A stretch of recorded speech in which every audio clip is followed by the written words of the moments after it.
So I just purchased 2 one-way train tickets to Grindelwald. We're gonna figure out how we get around once we get up there. The spirit of adventure, right? This is gonna be very interesting because we also don't have data. This is just gonna be a free-for-all, essentially. We've never been to Grindelwald before. It's gonna be really cool to check it out. After that, we're gonna try to get over to Lauterbrunnen and we'll just see how things work up there. We'll try to get some gondolas in and yeah, let's get going.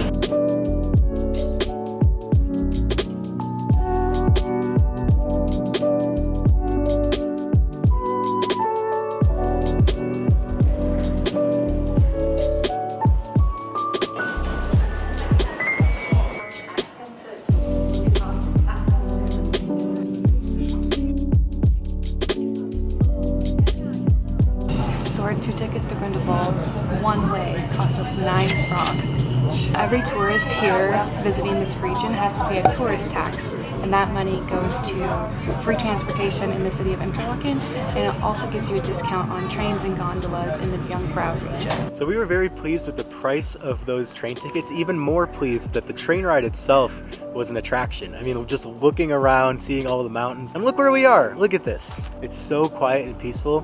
There's actually very little car traffic in the town of Grindelwald. There's basically like one main street, and I honestly think it's just like the bus that comes up here and then the restaurants that need food supplies and stuff. I don't think people are really driving through here because it doesn't really go anywhere else. So this is just this kind of sanctuary within the mountains. It's unbelievable.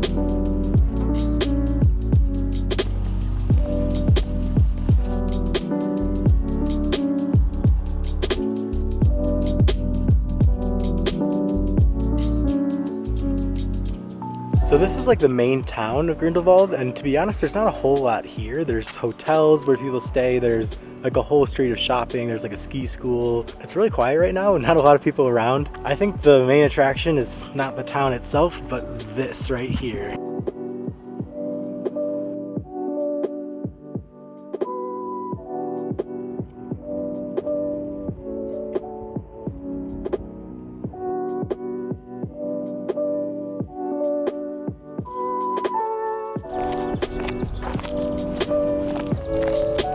It's hard to believe yesterday this place was in the clouds and it was raining.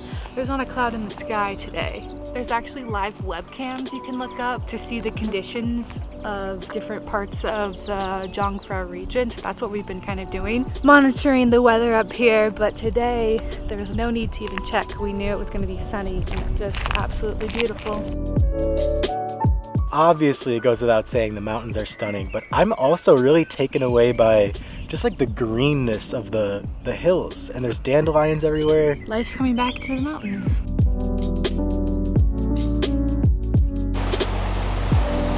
So this one's the Eiger Express, and it takes you all the way up that big old mountain.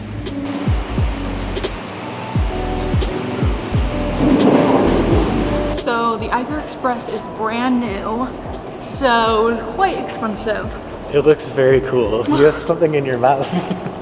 They gave me a Ricola. Our options were basically take the train to Lauterbrunnen, which we're trying to do, for 16 francs total, or take the Eiger Express round trip just so we could ride a gondola for 130 francs total. I think you can pretty much tell already where we're heading. And we're sad because we want to take a gondola so bad. So we originally were going to take the Mänchlen gondola and not the Eiger Express, but it's closed. And also quite expensive. We were going to take it one way, so it would have been half the price, but still around, what, 65, 70 for both of us. But we are hoping to be able to do gondolas next year if we come back, but we need your help. You guys can like and subscribe. It just helps us out so much. We recently found out that 93% of our viewers are not subscribed. That's not cool, guys. We really need your help. It's so easy to do. It's completely free. If you can just hit that subscribe button, we would really, really appreciate it so we can continue our travels.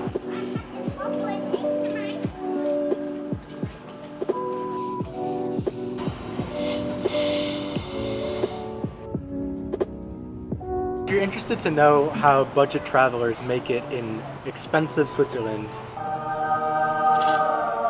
pack your own lunch.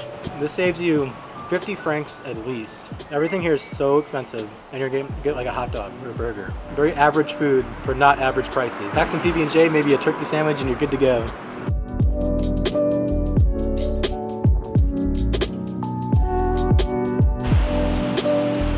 So So we have made it to the beautiful little town of Lauterbrunnen, Switzerland. This has become a huge tourist attraction in the last few decades. If this looks familiar to you, this waterfall behind me, the valley, Tolkien actually hiked from Interlaken to Lauterbrunnen where we are somewhere in the early 1900s. This is a lot of inspiration for the locations in Lord of the Rings and The Hobbit. Rivendell, the home of the elves, this majestic place where the elves have their kingdom. It's really cool to think that all the way back then, over 100 years ago, Tolkien was here, and look what that inspiration led to. So we haven't really seen it today, but when it's a little cloudy, you get those low altitude clouds. That is actually where the inspiration for the Misty Mountains came from. It's just so incredible. This is probably the biggest waterfall we've seen, but they're all the way down the valley, pretty much everywhere you look on both sides. I have to say, I'm just like stunned at how different Grindelwald and Lauterbrunnen are, despite being so close to each other. They both have their own style of peacefulness. But I just love the sound of the waterfalls. Like, what a great ambient noise as you're kind of hiking through here. So peaceful. So we just took the bus from Lauterbrunnen over to Steckelberg, which is deeper in the valley. And all we can hear right now is animals. There's lambs, goats, there's cows. It's so amazing. And there's more waterfalls over here. I think the deeper you go into the valley, the more rural it becomes. It's just cows on the side of the road with their cowbells.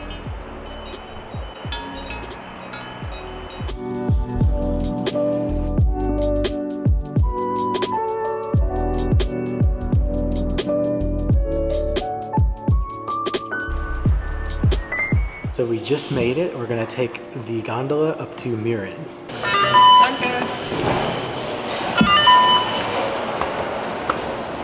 We must have just made it.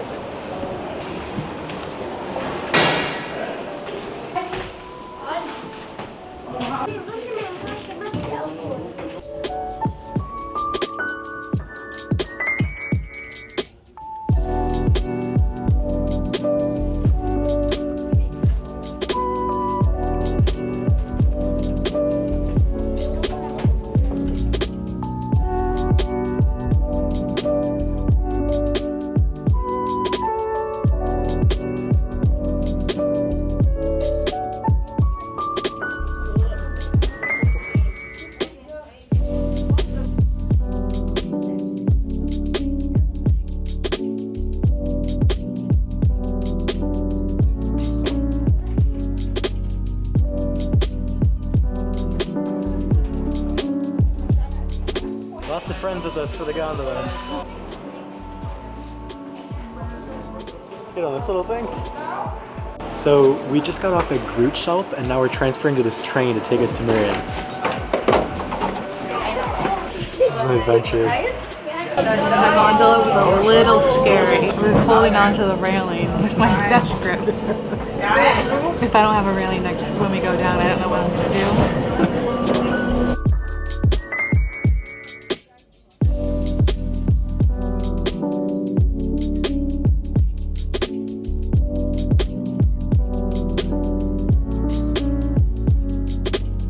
Alright, so let's quickly catch you up on everything that just happened because that probably seemed very chaotic. So we came back from Steckelberg to Lauterbrunnen, and when we got back, we were looking at the gondola up to Mirren. We weren't really sure if it was the last one, because it said like 5:08, but we didn't know if that was like the next one or just the last one that was running. So we're like, you know what, let's figure it out. Let's just get up there because we wanted to take a gondola so bad. And we're like, we'll just check the price of it. The price wasn't bad. 42 francs round trip for both of us, significantly less expensive. However, there's a reason for that. Once we got in, we realized it was kind of just like a big group gondola, and it was up to like 85 people that could fit in there. Thankfully, ours wasn't that crowded. We're way up here now, look at this. We actually saw Jungfrau Joch on the way up. That's the highest point in Europe. We got in our gondola ride. I really wanted to go on a gondola so bad, and I'm glad we did.